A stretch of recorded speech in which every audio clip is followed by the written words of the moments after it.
2 Samuel chapter 15. Absalom makes many friends. After this, Absalom got a chariot and horses for himself. He had 50 men run in front of him while he drove the chariot. Absalom would get up early and stand near the gate. He would watch for anyone with problems who was going to King David for judgment.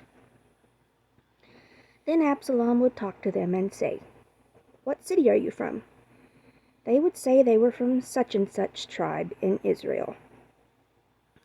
Then Absalom would say, "Look, you are right, but King David will not listen to you." Absalom would also say, "Oh, I wish someone would make me a judge in this country. Then I could help everyone who comes to me with a problem.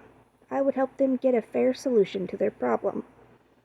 And if anyone came to Absalom and started to bow down to him, Absalom would treat him like a close friend. He would reach out and touch him and kiss him. Absalom did that to all the Israelites who came to King David for judgment. In this way, Absalom won the hearts of all the people of Israel. Absalom plans to take David's kingdom. After 4 years, Absalom said to King David, "Please let me go to Hebron to complete a special promise that I made to the Lord. I made that promise while I was still living in Geshur, in Aram. I said, if the Lord brings me back to Jerusalem, I will serve the Lord in a special way." King David said, "Go in peace." Absalom went to Hebron, but he also sent spies to all the tribes of Israel. They told the people, "When you hear the trumpet, say, 'Absalom is king in Hebron.'" Absalom invited 200 men to go with him. They left Jerusalem with him, but they did not know what he was planning. Ahithophel was one of David's advisors. He was from the town of Gilo. While Absalom was offering sacrifices, he invited Ahithophel to join. Absalom's plans were working very well, and more people began to support him. David learns about Absalom's plans. A man came in to tell the news to David. The man said, "The people of Israel are beginning to follow Absalom." Then David said to all of his officers who were still in Jerusalem with him, "Come on, we cannot let him trap us here in Jerusalem. Hurry up before he catches us. He will destroy us all, and Jerusalem will be destroyed in the battle." The king's officers told him, "We will do whatever you tell us." David and his people escaped. King David left with everyone in his family except 10 of his slave women. He left them to take care of the house. The king left with everyone in his house, following him on foot. They stopped at the last house. All the king's officers passed by him, and all the Kerethites, all the Pelethites, and the Gittites, 600 men from Gath, passed by the king. The king said to Ittai from Gath, "Why are you also going with us? You are a foreigner. This is not your homeland. Go back and stay with the new king. You came to join me only yesterday.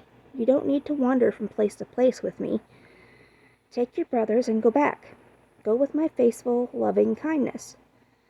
But Ittai answered the king, "As the Lord lives, and as long as you live, I will stay with you, in life or death." David said to Ittai, "Then come, let's go cross Kidron Brook." So Ittai from Gath and all of his people and their children crossed over Kidron Brook. All the people were crying loudly. Then King David crossed over Kidron Brook, and all the people went out to the desert. Zadok and all the Levites with him were carrying the box of God's agreement. They set down God's holy box, and Abiathar said prayers until all the people had left Jerusalem. King David said to Zadok, "Take God's holy box back to Jerusalem. If the Lord is pleased with me, he will bring me back and let me see Jerusalem and his temple. But if he says he is not pleased with me, Let him do whatever he wants to me." The king said to Zadok the priest, "You are a seer. Go back to the city in peace. Take your son Ahimaaz and Jonathan, the son of Abiathar, whatever. I will be waiting near the places where people cross the river into the desert. I will wait there until I hear from you."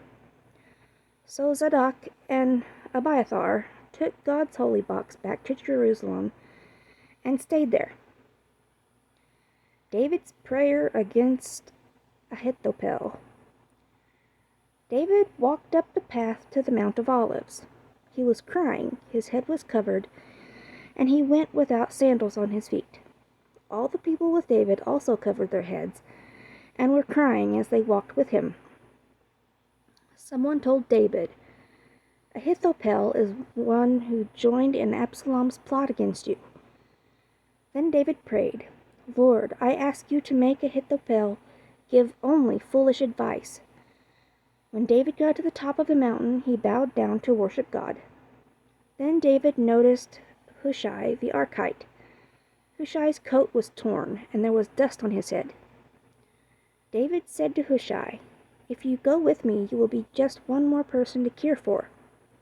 But if you go back to Jerusalem, you can disagree with Ahithophel and make his advice useless. Tell Absalom, King, I am your servant. I served your father, but now I will serve you. The priests Zadok and Abiathar will be with you. You must tell them everything you hear in the king's palace. Zadok's son Ahimaaz and Abiathar's son Jonathan will be with them. You can send them to tell me everything you hear." So David's friend from Hushai went back to the city just as Absalom arrived in Jerusalem.